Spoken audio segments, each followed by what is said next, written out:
جو ہمارا موضوع ہے نا بہت اہم، اتنا اہم کہ اس کو دل و جان سے بھی بڑھ کر بولے نا اتنا اہم ہے۔ ہمارے ایمان کی جو جان ہے نا، آج ہمارا وہ موضوع ہے۔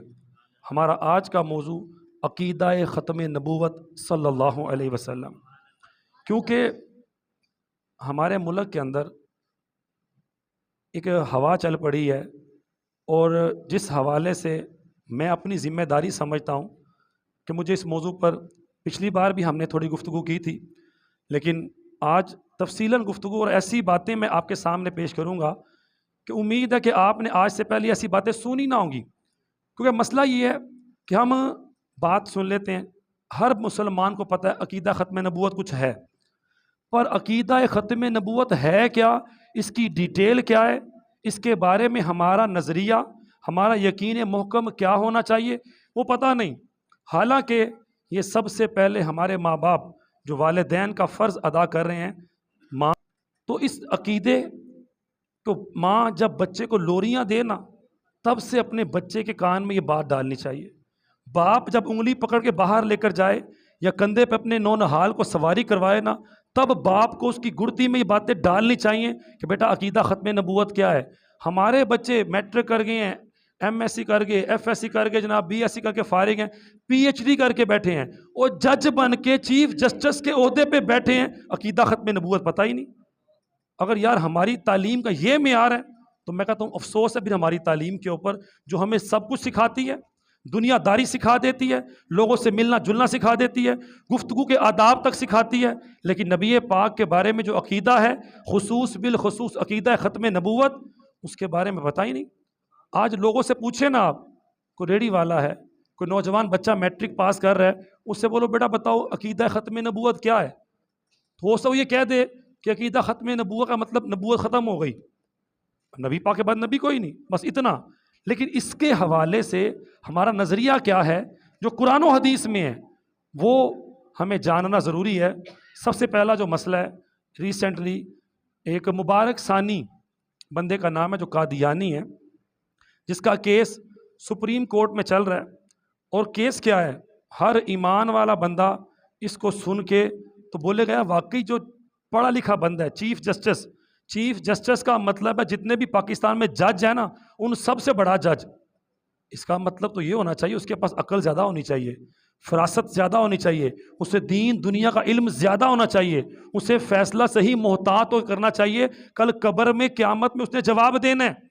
جو فیصلے دنیا میں کر کے جائے گا اس کو اس کے بارے میں پوچھ ہوگی، انصاف سے کیے تھے نا انصافی سے کیے تھے۔ اب فیصلہ کیا تھا، کیس یہ چلا، اس مبارک ثانی نے اپنے کسی ادارے میں قرآن پاک کی تحریف کی، قرآن پاک کی آیات کو بدل دیا، اور اس کو تفسیر صغیر کا نام دیا کہ چھوٹی تفسیر ہم نے کر دی ہے۔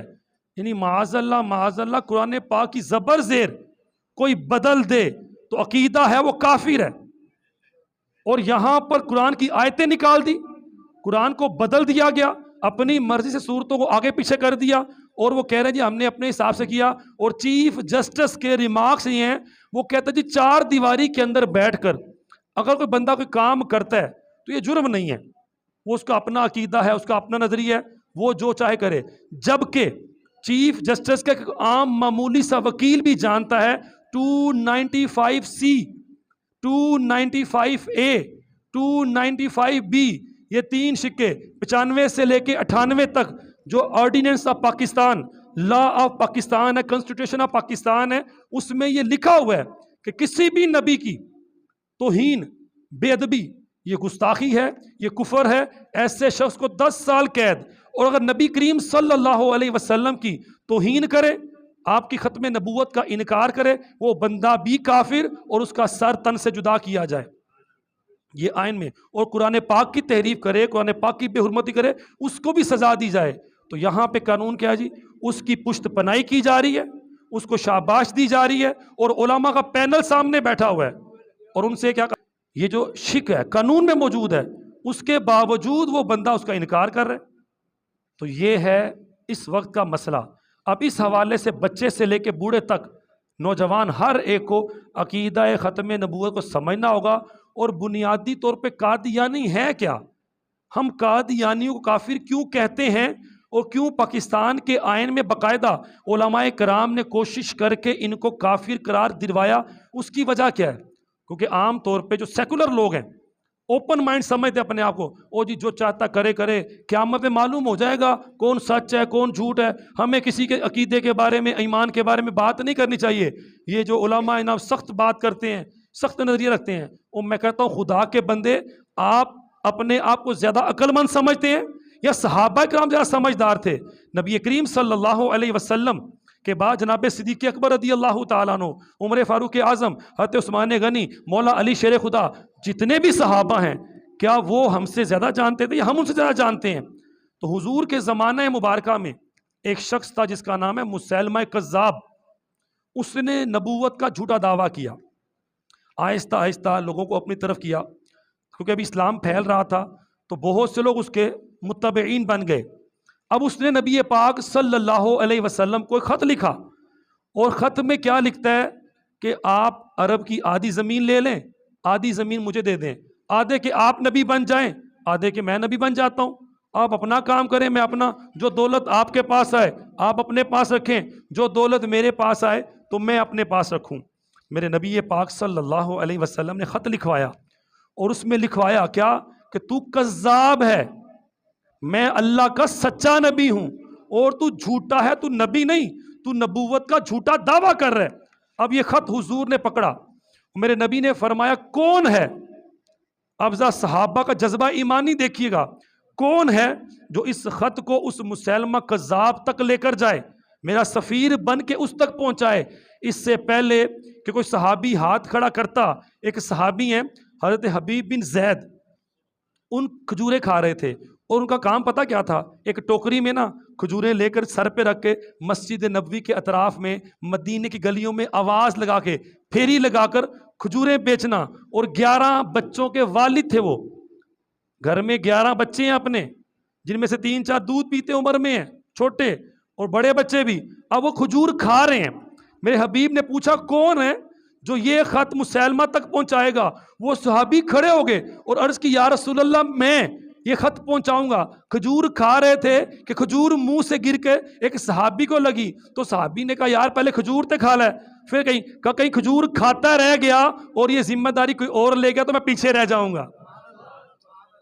حضور نے وہ خط ان کو دیا، اور ایک نیزہ دیا میرے نبی نے، کہا اس نیزے کو ساتھ لے جاؤ اور اس مسیلمہ کے پاس جا کے یہ خط دو۔ اور وہ صحابی بڑے کمزور تھے، دبلے پتلے، اور اتنے بہادر نہیں کہ جنگجو ہوں، لیکن جب میرے حبیب نے خط دیا نا اور نیزہ ان کے ہاتھ میں دیا، تو صحابہ کہتے ہیں ان میں ایک الگ سی روح آ گئی، ایک الگ سا رنگ تھا کہ بڑے جوش جذبے سے، جیسے بندہ بہادر ہو کے اکڑ کے جاتا نا کسی کی طرف، اس طرح ان کی چال ڈھال بدل گئی۔ اور گھر بھی نہیں گئے کہ بیوی بچوں سے مل کے آ جاؤں، پتہ ہے اکیلا جا رہا ہوں، کہاں پر؟ جہاں سارے بندے مسیلمہ کذاب کے ہوں گے، سارے فوجی اس کے، سارے پہرے دار اس کے۔ اب وہ صحابی رسول گئے مسیلمہ کذاب کے پاس اور اس کو خط دیا، تو مسیلمہ نے، کیونکہ بادشاہ جو ہوتا ہے وہ خود تو خط نہیں پڑھتا، اپنے کسی وزیر مشیر کو، اس سے غلطی ہو گئی، اس نے خط کسی کو دیا، پڑھو ہاں ذرا میرے نام کیا خط آیا ہے، کیونکہ میں نے اچھا خط بھیجا تھا تو مجھے ہو سکتا اچھا جواب آیا ہو کہ آدھی زمین مجھے مل گئی ہو۔ اب جب خط پڑھا گیا تو اس میں لکھا تھا تو نبی نہیں، تو جھوٹا ہے، تو کذاب ہے۔ اب کذاب بہت بڑا جھوٹے کو بولتے ہیں، تو سارے سپاہیوں نے سن لیا، سارے قریب کھڑے۔ اب اس کی تو بستی تھی کہ ایک بندہ اپنے آپ کو بادشاہ کہلوا رہا ہے، معاذ اللہ نبی کہلوا رہا ہے، اور اس کے پاس فوج، اب اس کے پاس پہرے دار ہیں۔ غصہ آیا، اس سے تلوار نکالی اور حضرت حبیب کے پاس آیا اور آ کر بولتا ہے بتا میں سچا ہوں کہ نہیں؟ حضرت حبیب نے کہا جب میرے نبی نے تو یہ سچا نہیں ماننا، میں سچا کیسے مان لوں؟ جب میرے کریم آقا کی زبان سے تو جھوٹا ہے، تو کذاب ہے، تو کذاب ہے۔ اس بدبخت نے ان کو پکڑوایا اور ایک انگلی کاٹی۔ آج ہمیں معمولی کانٹا چبھ جائے نا، چھری لگ جائے، اس کو کوئی دبا دے نا، تو سانو اتنی تکلیف ہوتی جی میں جان نکل جائے۔ وہ صحابی کی انگلی کاٹی، کہا بتا اب میں کون ہوں؟ کہا تو کذاب ہے۔ دوسری، تیسری، چوتھی، پانچویں، ایک ہاتھ کی 5 انگلیاں کاٹ دی۔ وہ صحابی کا بیان وہی ہے، تو کذاب ہے۔ پھر کاٹ دی، پاؤں کی انگلیاں کاٹ دی، بازو دونوں کاٹ دیے، لیکن وہ صحابی کے الفاظ وہی ہیں کہ میرے نبی نے تجھے کذاب کہہ دیا تو کذاب ہے، تو سچا ہو سکتا ہی نہیں ہے۔ اس نے بولا تھا پیچھے دیکھ، پیچھے میرے سپاہی کھڑے ہیں، پیچھے میری فوج کھڑی ہے، تجھے اپنی جان کی پرواہ نہیں؟ اس نے کہا تو ان کی بات کر رہے، وہ جو میرے کلیجے کے ٹکڑے تھے نا، جب میرے نبی نے مجھے پیغام دینے بھیجا نا تو میں نے مڑ کے ان کی طرف نہیں دیکھا، میں ان کی طرف کیوں دیکھوں گا؟ اس شخص نے پھر صحابی رسول کو شہید کر دیا۔ تو یہ صحابی رسول عقیدہ ختم نبوت پر شہید ہوئے، اور نبی کریم صلی اللہ علیہ وسلم کے زمانے میں کہ نبی پاک کے بعد کوئی نبی ہے ہی نہیں، جب ہے ہی تو کیسے مان لیں؟ اب نبی پاک صلی اللہ علیہ وسلم دنیا سے پردہ فرما جاتے ہیں، حضور چلے گئے، دنیا سے پردہ کر گئے۔ اب مسیلمہ کذاب آہستہ آہستہ بہت بڑی فوج کا مالک بن گیا، 36,000 کی فوج اس نے تیار کر لی، اور ادھر جناب صدیق اکبر رضی اللہ تعالی عنہ مسیلمہ کے خلاف فوج تیار کر رہے ہیں، اور حضرت ابوبکر صدیق نے ایک قانون بنایا تھا، اور وہ قانون یہ تھا کہ جتنے بھی بدری صحابہ ہیں، وہ صحابہ جو اسلام کی پہلی جنگ میں شامل ہوئے تھے نا، اس کے بعد بھی شامل ہوتے رہے، لیکن اب وہ کسی جنگ میں نہیں جائیں گے، بوڑھے ہو چکے ہیں، کچھ ویسے بھی اللہ نے ان کا مقام مرتبہ بہت بلند کر دیا ہے، اب جتنے یہ لوگ ہیں بعد والے، ان کا کام ہے نوجوان یہ جنگ میں جائیں۔ لیکن جب عقیدہ ختم نبوت کی بات آئی، جب رسول پاک صلی اللہ علیہ وسلم کے آخری نبی ہونے کی بات آئی، تو جناب صدیق اکبر نے اپنا خود کا فیصلہ بدل دیا، کہا جتنے بھی صحابہ ہیں، چاہے کوئی بدری ہو چاہے نہ ہو، وہ سب صحابہ اس جنگ میں شریک ہوں گے۔ اور صحابہ کرام تقریباً 1200 کے قریب، تعداد زیادہ تھی لیکن 1200 کے قریب صحابہ اس جنگ میں شہید ہوئے، اور نبی کریم صلی اللہ علیہ وسلم کی 10 سالہ جو مدنی زندگی ہے، اس میں اگر جتنے بھی غزوات ہوئے ان میں شہداء کی تعداد گنے نا 259 259 صحابہ پورے 10 سال میں شہید ہوئے جو اسلام کے لیے لڑتے رہے، اور جب عقیدہ ختم نبوت کی باری آئی تو اس میں 1200 صحابہ شہید ہوئے، جن میں 11 بدری صحابہ تھے، اور 700 صحابہ تو وہ تھے جو حافظ قرآن تھے۔ یہ جنگ یمامہ بہت بڑی جنگ تھی، اسلام کے اتنے بڑے بلند صحابہ پائے کہ پرانے بزرگ وہ شہید ہوئے، اور ایک ہی جنگ میں ایک ساتھ 700 صحابہ وہ جو حافظ قرآن ہیں وہ شہید ہو جاتے ہیں۔ کس بات پر؟ صرف ایک بات پر کہ نبی کریم صلی اللہ علیہ وسلم اللہ کے آخری نبی ہیں۔ بلند آواز سے بول رہے ہیں اللہ کے، وہ مسیلمہ کذاب تھا، اور صحابہ کہتے ہیں کہ ہم نے جتنی بھی جنگیں لڑی تو جو جنگ یمامہ میں حالات تھے نا، اس سے خطرناک، ہولناک نہ پہلے کبھی کسی جنگ میں دیکھے گئے نہ بعد میں کسی جنگ میں دیکھے گئے، اور اسی جنگ کے اندر مسیلمہ کذاب مارا گیا، واصل جہنم ہوا۔ لیکن بتانے کا مقصد کیا ہے کہ عقیدہ ختم نبوت آج کا نہیں ہے بھائی، یہ آج کے علماء نے آپ کو نہیں سکھایا، عقیدہ ختم نبوت قرآن کا عقیدہ ہے۔ اللہ قرآن میں کہتا ہے ما کان محمد ابا احد من رجالکم ولکن رسول اللہ وخاتم النبیین۔ ارے سن لو، محمد اللہ کے رسول ہیں، اللہ کے نبی ہیں، اور نبیوں کے خاتم ہیں، آخری نبی ہیں، کہ اب آپ کے بعد کوئی نبی نہیں آئے گا۔ تو یار جو بندہ اب اپنے آپ کو نبی کہلوائے، یا کوئی بندہ یہی بات کہہ دے کہ بھائی نبی تو نہیں آئے گا، ہو سکتا ہے کوئی آ جائے، تو وہ بندہ کافر ہے، کیوں قرآن کی آیت کا انکار کر رہا ہے۔ تو جو بندہ قرآن کا انکار کر رہا ہے وہ مسلمان تو بڑی دور کی بات ہے، نبوت کا دعویٰ کر رہا ہے، وہ نبی کیسے ہو سکتا ہے؟ تو اللہ معافی دے، آج جو دور چل رہا ہے اس دور میں قادیانیوں کی بڑی پشت پناہی ہو رہی ہے۔ اب ذرا کچھ ہسٹری سن لیں، بڑی تگ و دو سے کوشش سے کچھ چیزیں میں نے آپ کے لیے نکالی ہیں۔ اللہ تبارک و تعالیٰ یہ مجھے، کیونکہ یہ ویڈیو ریکارڈ ہو رہی ہے، اب وہ بات نہیں کہ کہانیاں سنائی جائیں تو آپ بولیں، یہ آن دا ریکارڈ جاتی ہے، یوٹیوب چینل پہ جاتی ہے ہماری، اگر ہم بغیر تحقیق کے بات کریں گے تو کوئی بھی گریبان پکڑ سکتا ہے، تو ہر چیز تحقیق کے ساتھ ہے۔ اب ذرا تھوڑا سا پیچھے چلتے ہیں کہ قادیانیوں کی ابتدا کہاں سے ہوئی، یہ ہے کون؟ انڈیا کے اندر ایک علاقہ جس کا نام ہے قادیان، اس کے ساتھ یہ جلندھر پنجاب کا جو صوبہ ہے نا، ایریا جو ان کا شہر ہے، اس کے بعد تو مرزا غلام احمد قادیانی جو شخص ہے یہ جلندھر میں پیدا ہوا، تیز ترار تھا، سمجھ فہم بڑی تیز تھی اس کی، تھا مسلمان، جب پیدا ہوا مسلم گھرانے میں، تبھی تو اس کے ماں باپ نے اس کا نام غلام احمد رکھا، احمد کا غلام، احمد نبی کریم صلی اللہ علیہ وسلم کا نام ہے، ان کا غلام۔ اب یہ بڑا ہوتا گیا، چونکہ انگریز نے اس بر صغیر پر جب آیا نا، پوری ریسرچ کی ہے، ہم مسلمان ہیں، ہمارا عقیدہ برحق ہے، لیکن ہم میں سستیاں ہیں، ہم اپنے دشمن کو پہچان نہیں پاتے، ہم ہر ایک سے مخلص ہو کے ملتے ہیں، یار یہ بندہ ہم سے بیٹھا ہنس کے بات کر رہا ہے، اپنا بندہ ہی ہوگا، لیکن اندر منافقت ہوتی ہے۔ تو انگریز نے پورے بر صغیر کے مسلمانوں کو جب چیک کیا نا، اس بدبخت نے بولا 4 چیزیں ہیں، اگر تم انہیں ختم کر دو نا یہ مسلمان ختم ہو جائیں گے۔ نمبر 1 قرآن، اس قرآن کو ختم کر دو، بدل دو، یہ ختم۔ نمبر 2 جہاد، ان کے دماغوں سے جہاد کو نکال دو، ان کا جذبہ ختم کر دو، یہ جتنے مرضی اپنے آپ کو مسلمان اسلام کے پابند کہیں گے پر اندر سے صحیح مسلمان نہیں رہیں گے۔ تیسری چیز حج کو ختم کر دو، کسی طرح یہ وہاں نہ جا سکے، ان کا جو اجتماع ہوتا ہے وہ ختم ہو جائے۔ اور چوتھی چیز ان کے دلوں سے عشق مصطفیٰ کو نکال دو۔ آپ ذرا غور کیجئے گا، قرآن یہ وہ کتاب ہے جس کے بارے میں اللہ کہتا ہے لا ریب فی، اس میں شک کی گنجائش ہی نہیں ہے۔ اور واقعی جب کوئی ایمان سے دل سے کافر بھی اس کتاب کا مطالعہ کرتا ہے تو اللہ اس کو بھی ایمان کی دولت عطا فرماتا ہے۔ تو وہ کافر انگریز جانتا تھا اس کتاب میں کیا ہے، وہ کہتا ہے اس سے دور کر دو، اس کتاب کو ہی بدل دو۔ تو آج دیکھیں نا کہ ہم قرآن سے دور نہیں ہو گئے، ہمارے گھروں میں 3-4 قرآن ضرور ہوں گے، لیکن قرآن پڑھنے کا ٹائم کسی کے پاس نہیں ہے۔ صبح اٹھ کر ہم فیکٹری ٹائم پہ آئیں گے، اپنے سارے کام ٹائم پہ کریں گے، لیکن اس کتاب قرآن کے لیے ہمارے پاس وقت ہی نہیں کہ 15-20 منٹ نکال کے اسے پڑھا جائے۔ اور اللہ ماشاءاللہ اگر پڑھنے کا ٹائم مل بھی جائے تو ہم سرسری پڑھتے عربی میں، ہمیں یہ پتہ ہی نہیں قرآن کی یہ آیت کیا کہہ رہی ہے۔ اگر قرآن ترجمے سے پڑھا ہوتا تو ہمیں پتہ ہوتا قرآن کی کون کون سی آیت ختم نبوت کا عقیدہ ہمیں دے رہی ہے، قرآن کی کون کون سی آیت بقیہ انبیاء علیہم السلام کی ناموس کے تحفظ کے بارے میں اشارہ کر رہی ہے، لیکن پتہ ہی نہیں قرآن میں کتنی آیات ہیں جو عقیدہ ختم نبوت کے بارے میں بتا رہی۔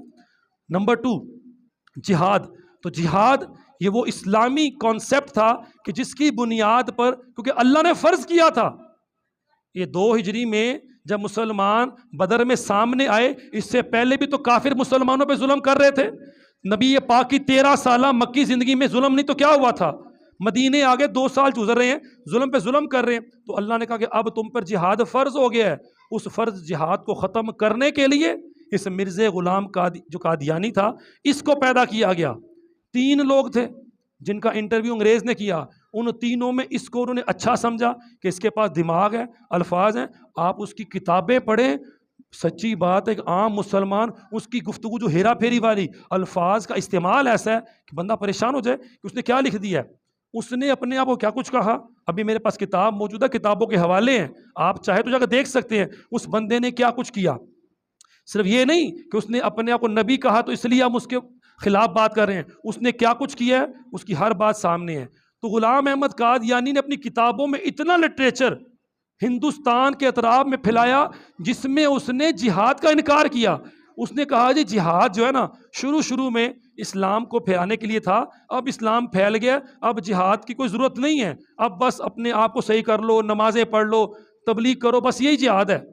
اس طرح کی باتیں لکھ کر کہتا ہے، میں خود کہتا اپنی کتاب کے اندر کہ میں نے اتنا لٹریچر جہاد کے نہ ہونے پر، جہاد کو منع کرنے پہ میں نے پھیلایا ہے، اگر اسے جمع کروں نا تو 30 کتابیں بن جائیں میری، 30 کتابوں کے برابر لٹریچر جہاد سے روکنے پر لگایا گیا۔ تو آج ہماری کتابوں میں جہاد کے چیپٹر نہیں ہیں۔ سابقہ جو ہماری کتابیں ہوتی تھی اسلامیات کی، دینیات کی، ان میں جہاد کے کانسیپٹ ہوتے تھے۔ اب جہاد کے کانسیپٹ آخر آہستہ نکالے جا رہے ہیں۔ اب ڈالے کون سے جا رہے ہیں؟ جس میں نبی پاک نے جہاد نہیں کیا، بغیر جہاد کے فتح ہو گئی اور حضور نے سب کو معاف کر دیا۔ فتح مکہ مسلمان گئے تھے لڑنے لیکن کافروں نے ہتھیار ڈال دیے، حضور نے معاف کر دیا۔ اس سے کیا دشمن کو معاف کر دینا چاہیے، بات تو اچھی ہے، پر کس دشمن کو معاف کرنا ہے؟ اللہ کے گستاخ کو، اللہ کے رسول کے گستاخ کو معاف کر دیا جائے جس کو نبی پاک نے خود معاف نہیں کیا، صحابہ نے معاف نہیں کیا، اور میں اور آپ کیسے معاف کر دیں؟ یہ قانون کہاں سے آ گیا کہ جناب اللہ کے رسول کے دشمن کو معاف کر دو؟ ایک ہمارا ذاتی دشمن ہے، ہمیں نقصان دیا، اچھی بات ہے معاف کریں، یہ صلہ رحمی آپ کر سکتے ہیں، لیکن جہاں نبی پاک کی عقیدہ ختم نبوت کی بات آ جائے تو وہاں بات نہیں۔ آج میں بیان نہیں کر رہا، آج میں اپنے نبی کے بارے میں جو میرے جذبات ہیں، جو عقیدہ ختم نبوت ہے، میں وہ آپ تک پہنچا رہا ہوں۔ یہ سمجھ لیجئے آج ہماری جو بات ہو رہی ہے جمعے کا خطبہ نہیں ہے، آج صرف ایک ایمان مسلمان کے جو جذبات نبی پاک کے بارے میں ہونے چاہیے میں وہ آپ تک پہنچا رہا ہوں تاکہ ہمارے اندر ہوں، ہمارے بچوں کے اندر ڈیلیور کریں، کل کو وہ پکے مسلمان ہوں۔ اس طرح ایران کے اندر ایک بہاؤ اللہ نام کے بندے کو چنا گیا اور اس بندے کو حج سے روکنے کے اوپر پابند کیا گیا. اس بندے نے اپنے دور میں ایران میں مختلف جگہ پر خانہ کعبہ کے ماڈل بنائے اور لوگوں سے بولا اتنی دور وہ پیسے لگا کے جاتے ہو, سیر کرنی ہے, چکر لگانے, ایتھے لا لو. اس طرح کر کے آہستہ آہستہ لوگوں کے عقیدے خراب کیے گئے. اور یہ جو مرزا غلام احمد قادیانی ہے, اس کو باقاعدہ آج یہودیوں کی سپورٹ ہے, امریکہ اور برطانیہ, انگلینڈ یو کے کہتے ہیں آپ, ان کی سپورٹ ہے اور اس وقت سے سپورٹ ہے. سارا پیسہ وہ لگا رہے ہیں. مجھے بتائیں, جو دشمن ہے نبی کا, جو دشمن ہے مسلمانوں کا, وہ نبی کا نام لینے والوں کو سپورٹ کرے گا؟ کبھی نہیں.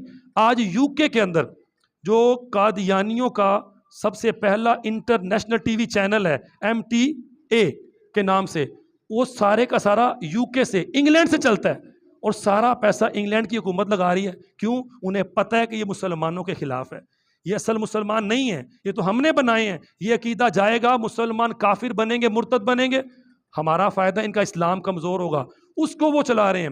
چلیں, سب سے بڑی بات, آج جتنے مسلمان ہیں ہم سب اسرائیل سے نفرت کرتے ہیں کہ نہیں کرتے؟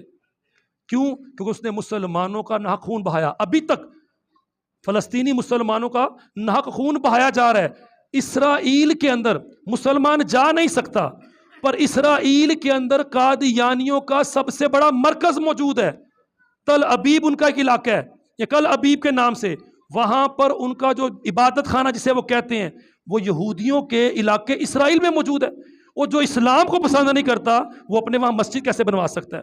مطلب مسجد نہیں ہے, وہ عبادت خانہ ہے, اور یہودی سپورٹ کر رہے ہیں. اور علامہ اقبال رحمۃ اللہ تعالیٰ علیہ, شاعر مشرق, جنہوں نے پاکستان کا خواب دیکھا, 1938 میں وفات پا گئے پاکستان بننے سے پہلے, لیکن ان کی کتابوں میں لکھا ہے, وہ کہتے ہیں یہ قادیانی, یہ مرزائی, یہ اسلام کے بھی غدار ہیں, پاکستان کے بھی غدار ہیں.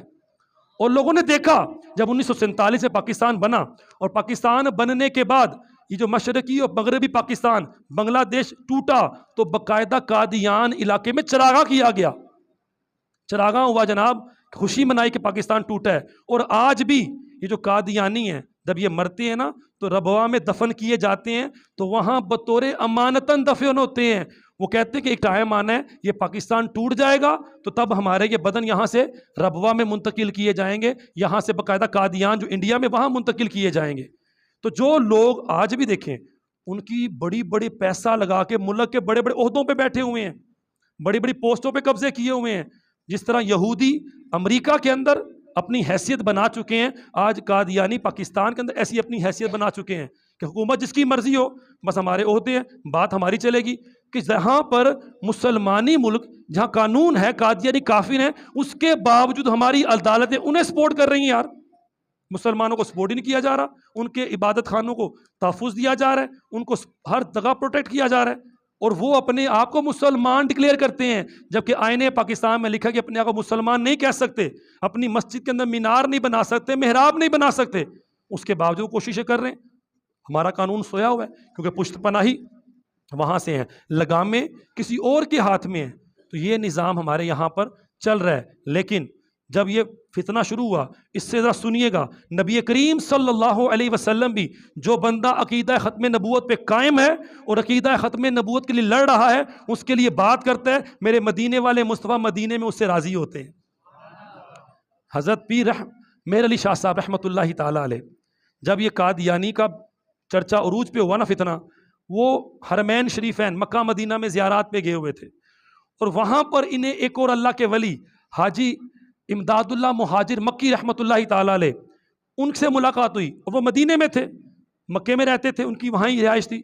انہوں نے ان سے کہا کہ اے مہر علی, آپ یہاں سے پاکستان ابھی بنا نہیں تھا اس وقت, جو زمین ہے وہاں جائیں اپنے علاقے میں, کیونکہ اللہ تعالیٰ کے رسول صلی اللہ علیہ وسلم نے عقیدہ ختم نبوت کے تحفظ کے لیے آپ کا انتخاب کر لیا ہے, آپ کو چن لیا ہے. آپ جائیں اور جا کے اس کی سرکوبی کریں, کیونکہ غلام احمد قادیانی وہاں پہ بڑے زور و شور سے اپنے کام کو سر انجام دے رہے ہیں. آپ واپس آئے اور لاہور میں, کیونکہ اس وقت وہ لاہور میں تھا, لاہور میں رہے اور اس کو باقاعدہ مباہلے کی دعوت دی. مباہلہ کیا ہوتا ہے کہ آمنے سامنے بیٹھ کر بس یہ فیصلہ کرنا ہے کہ اگر میں سچا ہوں تو مجھ پہ اللہ کی رحمت ہو, اور اگر میں جھوٹا ہوں اپنے عقیدے پہ, مجھ پہ اللہ کی لعنت, اللہ کا عذاب آئے. دونوں نے یہ بولنا ہوتا ہے. تو واقعی جو بندہ ناحق ہوتا ہے اس پہ اللہ کا عذاب آتا ہے. تو مرزا غلام احمد قادیانی ہیلے بہانے کا کہ یہاں سے فرار ہوا کہ میں یہ کام نہیں کروں گا. پھر اس نے کیا کہا, کیونکہ وہ عقل کا بڑا تیز تھا, منطق کا بڑا تیز تھا, منشی تھا, یہ کچہری سیالکوٹ ہے نا, یہاں پہ منشی تھا, لکھتا تھا, یہاں پہ جاب کرتا تھا, وہ انگریز نے چنا یہاں سے اس کو, تو لکھائی بڑی اچھی تھی.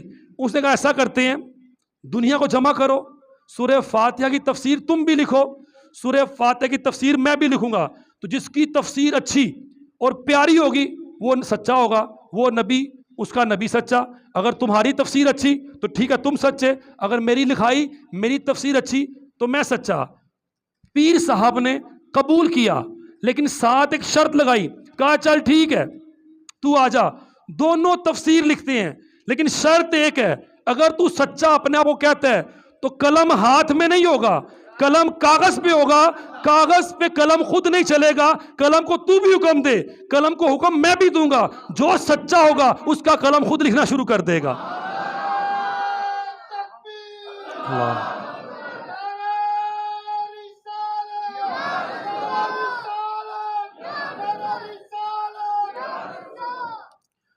اب پیر مہر شاہ صاحب نے جب یہ دعویٰ کیا, وہ اس سے بھی فرار ہو گیا, لیکن جو مریدین تھے, جو جاننے والے تھے, کہا سرکار اتنا بڑا دعویٰ کر دیا, اگر وہ آ جاتا اور قلم نہ اٹھتا تو پھر. آپ نے فرمایا یار یہ میں خود کب کہہ رہا تھا, مجھ سے تو مدینے والا کہلوا رہا تھا. اور پھر پیر صاحب نے جو اگلی بات کی, کہا اگر اس دن وہ یہ کہہ دیتا نا, قلم تو بڑی دور کی بات ہے, وہ اتنا کہتا قبر سے مردہ نکالو اس کو زندہ کرتے ہیں, اگر وہ کہتا تو میں یہ دعویٰ بھی مان لیتا کہ مردہ بھی زندہ کرو. پیچھے مدینے والے کا ہاتھ تھا, ان کی کرم نوازی تھی. تو عقیدہ ختم نبوت یہ ہماری زندگی موت کا مسئلہ ہے, یہ چھوٹی بات نہیں جس کو بڑا لائٹ لے لیں چھوڑ دیں جن کا اپنا مسئلہ ہے جو کرتے کریں, نہ, یہ مسئلہ بڑا اہم ہے. اب ذرا اس مرزا غلام احمد قادیانی جسے ہم کافر کہتے ہیں, کیوں کہتے ہیں, اس کا عقیدہ سنیں. اس نے چھوٹی باتیں نہیں کی, وہ بڑا ہوشیار تھا. شروع میں پہلے وہ عام مسلمان بنا کہ میں مسلمان ہوں, پھر اس کے بعد کہتا ہے جناب میں مسلمان نہیں, اب میں کیا ہو گیا ہوں جناب, میں امام مہدی ہوں. وہ امام مہدی جو آخر میں آنے ہیں, میں مہدی ہوں. اس کے بعد سے دعویٰ کیا کہ میں عیسیٰ علیہ السلام ہوں جو دوبارہ دنیا میں زندہ ہو کے آنے ہیں, میں وہ ہوں. پھر مزید بڑا تو کہتا ہے میں ذل نبی, نبی کریم صلی اللہ علیہ وسلم کا سایہ نہیں تھا تو میں ان کا سایہ بن کے دنیا میں آیا ہوں. پھر اس نے اگلی بات کی, کہتا ہے میں برزوی نبی ہوں. برزوی نبی کا مطلب یہ کہ نبی کریم صلی اللہ علیہ وسلم معاذ اللہ دوبارہ میرے بدن میں دنیا میں آ گئے ہیں. یہ اس بندے کے عقیدے, تذکرہ اس کی کتاب کا نام ہے, جا کے پڑھ لیں. مزید اس کی حماقتیں اس کی سنیں.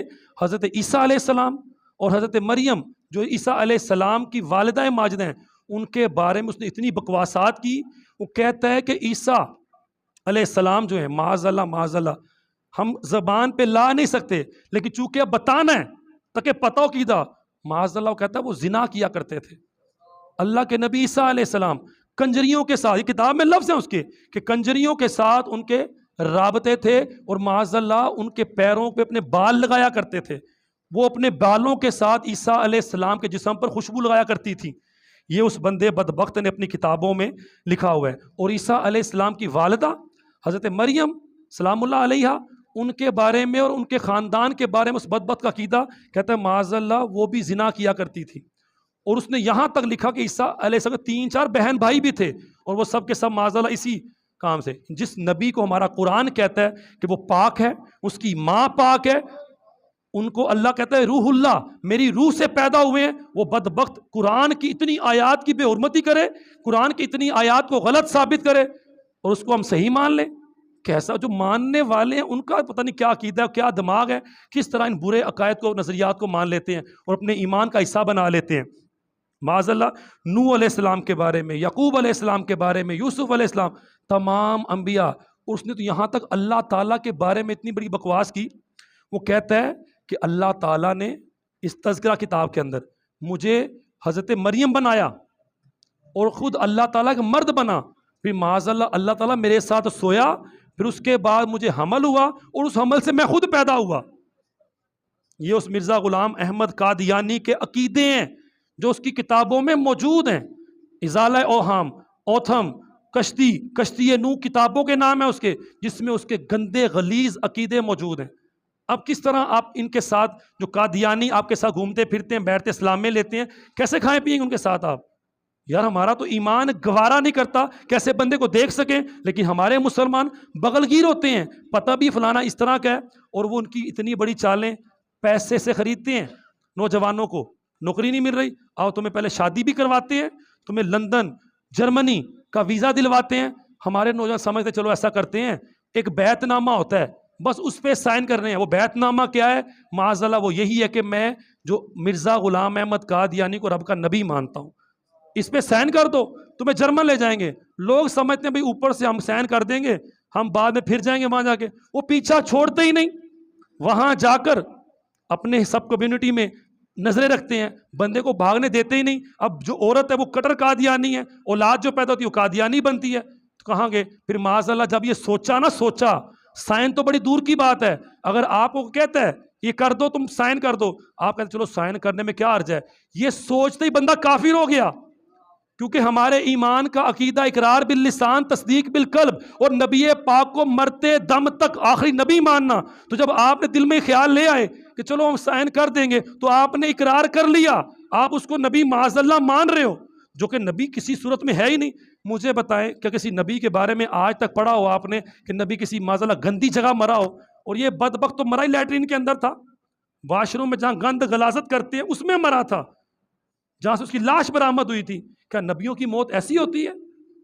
یہ صرف اور صرف ایک بہت بڑی سازش تھی انگریز کی کہ مسلمانوں کے اندر سے کسی طرح ان کو توڑا جائے، ان کے اندر نئے عقیدے بنائے جائیں۔ اس وقت دنیا کے 200 ممالک کے اندر قادیانی اپنا کام کر رہے ہیں، اور انہیں باقاعدہ ان ممالک کی سپورٹ حاصل ہے، کیونکہ جو کافروں کے ملک ہیں انہیں پتہ ہے کہ ہماری خود کی پیداوار ہے، اپنے ہاتھ کے لگائے پودے ہیں۔